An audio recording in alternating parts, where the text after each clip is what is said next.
Grey's Anatomy, meet the real-life inspiration for Derek Shepherd. The September 19th issue of The Hollywood Reporter is all about top doctors, including the one who's the basis of one of our top doctors, Derek Shepherd, Patrick Dempsey. In the article, Stephen Gianotta, MD, the chief of neurosurgery at Keck Medicine of USC, discusses how he helped Shonda Rhimes and her fellow writers create the character of Derek and the rest of the Grey's Anatomy world. A year before Grey's premiered, Stephen and Shonda met through the Hollywood Health and Society program of the USC Annenberg School of Communication and Journalism, which connects Hollywood talent with medical experts. He writes that she was eager to probe the realities of life as a neurosurgeon and the pressures of the hospital operating room.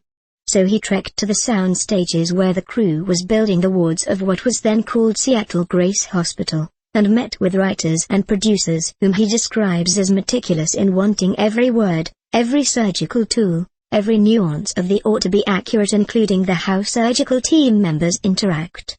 Stephen was especially intrigued by the show's focus on a teaching hospital in which doctors learn from one another constantly. The characters are not gods, he writes. They are real and sometimes flawed, but at the center they practice passionate care. And as dramatic as the surgeries on Grey's can seem, he writes, TV could never over-dramatize some of the cases I have encountered. He even operated on one of the Grey's writers, who had a very serious condition, one that few neurosurgeons had ever seen. As for what we're all wondering, he plays coy about how Derek-like he actually is, but he does say that his wife calls him McDreamy.